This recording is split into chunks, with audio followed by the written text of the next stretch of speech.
Good morning सगळ्यांना. चला आज आप्पे बनवूया. 2 वाट्या तांदूळ, अर्धी वाटी सगळ्या डाळी घेतल्या. 3 मुगाची, हरभऱ्याची आणि उडदाची डाळ घेतली आहे. ती भिजत घातली होती 2 तास. नंतर ती मिक्सरमधून अशी बारीक काढून घेतली आहे. त्याला 1-2 तास परत झाकून ठेवायचं आहे. तेल टाकलं आहे, मोहरी जिऱ्याची फोडणी केली आहे, त्यात कांदा घातला. हे सगळं मिश्रण आप्यात टाकायसाठी बनवते मी. तुम्ही कच्चंही टाकू शकता तसेच कापून, पण मी असं थोडंसं कांदा, टोमॅटो, कोथिंबीर हे सगळं तेलात परतून नंतरच आप्यामध्ये टाकते. टोमॅटो आणि कांदा थोडा होऊ द्यायचा, जास्त पण होऊ द्यायचा नाही आहे. थोडंसं तेलामध्ये त्याला तडका मारून नंतर त्यात थोडंसं मीठ घालायचं आहे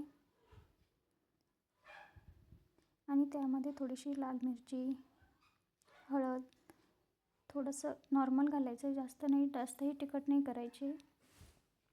कारण हे सगळं थोडंसं परतून त्या याच्यामध्ये टाकलं, मिक्स केलं की थोडे आप्पे चवदार आणि चविष्ट बनतात. त्यामुळे मी असे परतूनच टाकते. तुम्ही कशा प्रकारे आप्पे करता नक्की कमेंटमध्ये सांगा. अशा प्रकारे मी सगळं तेलामध्ये थोडं परतून घेऊन त्या आप्याच्या जे आप्याचं आपण वाटण काढलं आहे त्यामध्ये टाकून घेते आहे. अशा प्रकारे ते सगळं एकजीव करून घ्यायचं आहे. चला आता आप्पे पात्रामध्ये थोडं तेल घालून घेऊयात, जेणेकरून आप्पे त्याला चिटकणार नाहीत. अशा प्रकारे सगळं पात्रामध्ये तेल घालून घेतलं आहे. आपण हे जे वाटण काढलं आहे ते सगळं आप्याच्या पात्रामध्ये घालून घ्यायचं आहे. असं थोडं करून सगळ्या पात्रामध्ये मिक्सर घालून घ्यायचं आहे. तुम्हाला जर माझे व्हिडिओ आवडत असेल तर माझ्या चॅनलला नक्की सबस्क्राईब करा आणि बाकी व्हिडिओ बघण्यासाठी रेडी राहा.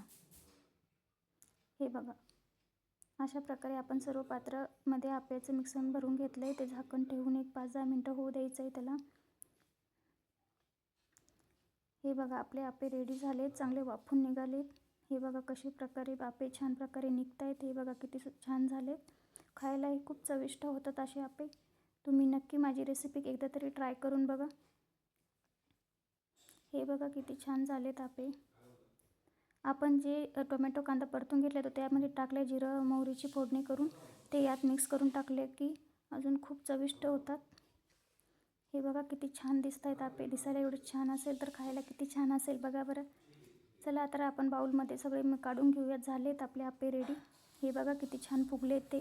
त्यामध्ये काही विनो सोडा वगैरे न टाकता छान आप्पे फुगले. चला आप्यासंग चटणी करूयात. ही बघा चटणी ही रेडी झाली आप्यासोबत खायला. हे दुसरं पात्र लावलं आहे मी. एक पात्र झालं आहे आप्याचं. दुसऱ्या पात्रामधलेही आप्पे खूप छान झाले. अशा प्रकारे छान निघतात ते. तुम्हाला जर माझी व्हिडिओ आवडत असेल चॅनलला सबस्क्राईब करा.